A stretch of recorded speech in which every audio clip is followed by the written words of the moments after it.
नमस्कार। नक्षत्र तक में आपका स्वागत है। मैं आपका ज्योतिष मित्र आदित्य द्विवेदी।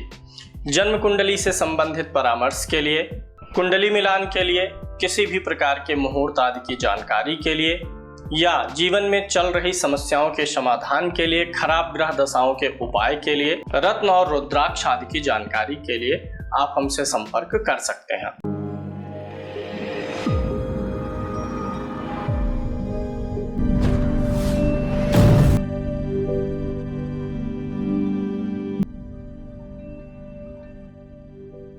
संस्थान में अब आपको ज्योतिष का कोर्स भी मिल जाएगा।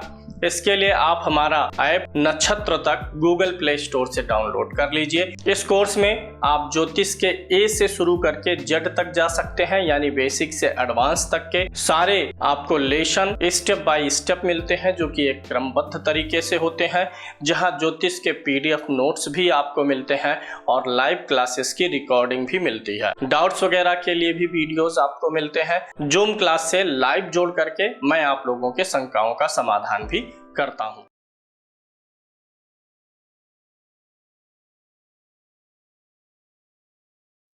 जैसा कि आप लोगों ने थंबनेल में देखा ही, यहाँ पर कुछ ऐसे योगों के बारे में मैं बताऊंगा जो व्यक्ति को अचानक से धन और संपत्ति देते हैं।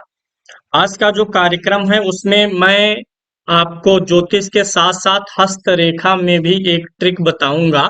हालांकि मैं हस्तरेखा का अध्ययन जो है परामर्श नहीं देता हूं, सिर्फ कुंडली का ही देता हूं, लेकिन यहाँ पे कुंडली से ही मिलता एक सूत्र हस्तरेखा में भी बताऊंगा।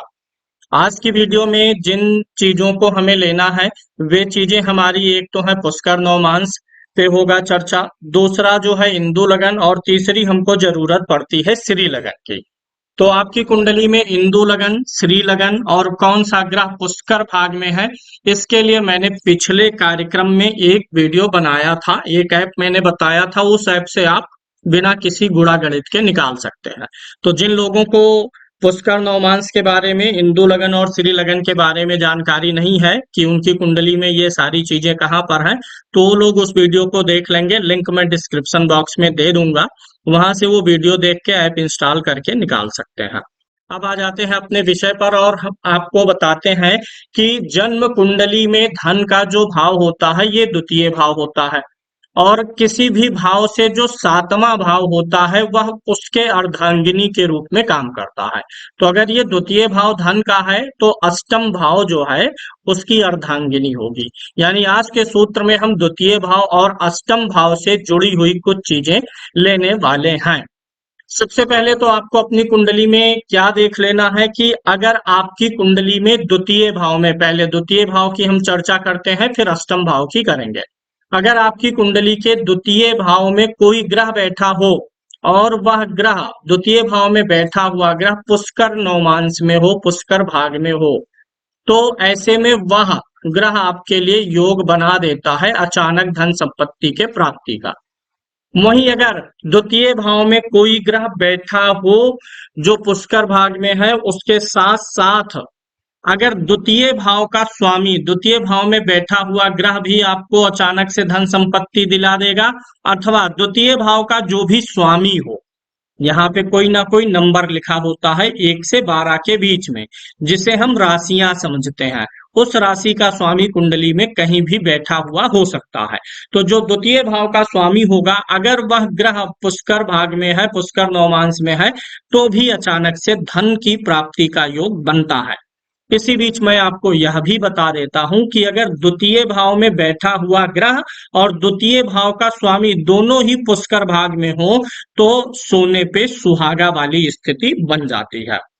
इसके अलावा अगर द्वितीय भाव में आप अपनी कुंडली में इंदु लगन की गणना करिएगा, अगर आपकी जन्म कुंडली में इंदु लगन द्वितीय भाव में आ रहा हो, इस द्वितीय भाव में आपका इंदु लगन हो या आपकी कुंडली का श्री लगन द्वितीय भाव में पड़ता हो, तो भी आपको अचानक से धन संपत्ति और यश प्रसिद्धि की प्राप्ति हो जाएगी।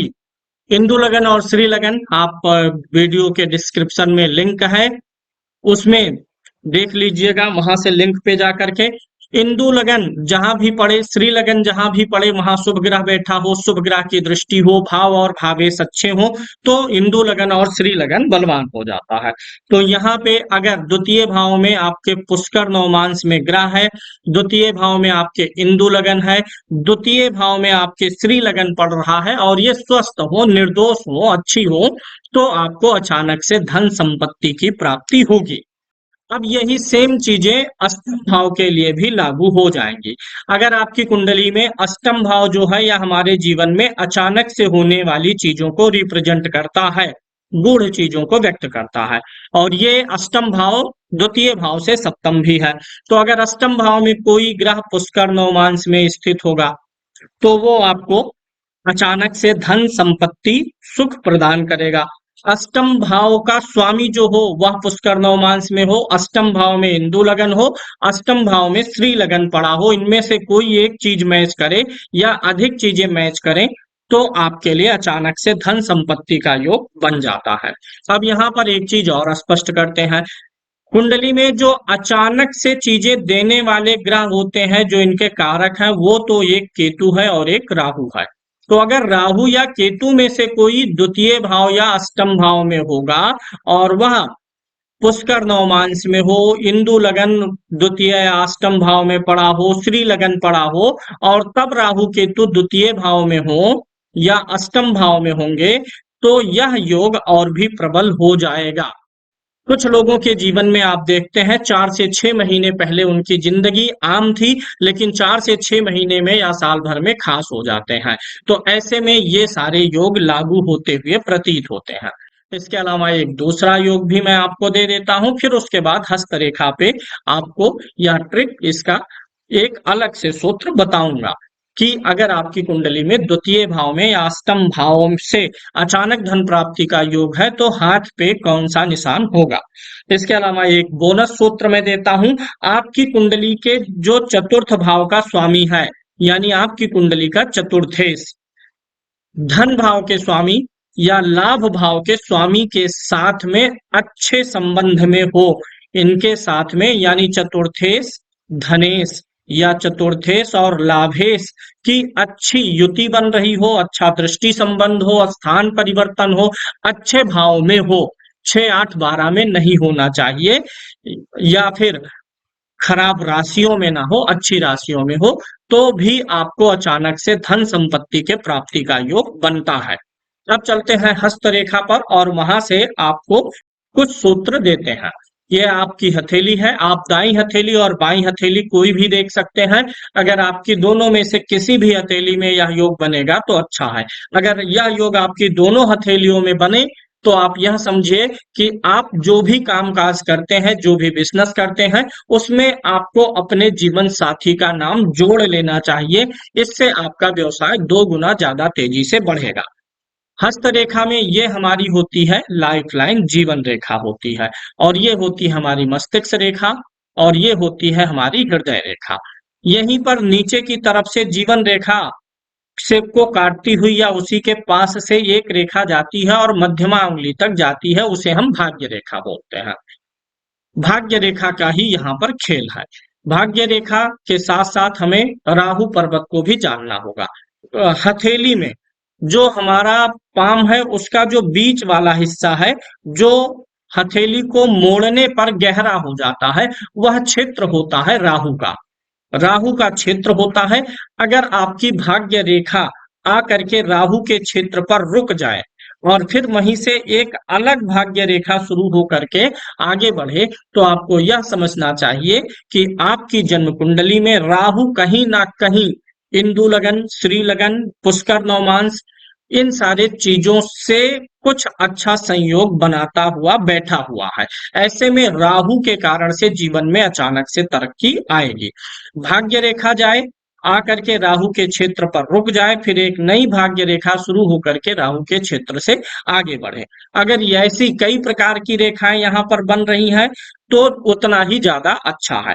अगर भाग्य रेखा नीचे से निकल करके ना जा रही हो, बल्कि जो राहु का क्षेत्र है सिर्फ उसी स्थान पर ही यहाँ पर कोई एक भाग्य रेखा बनी हुई है, एक लकीर बनी हुई हो, तो भी ऐसा ही योग होता है।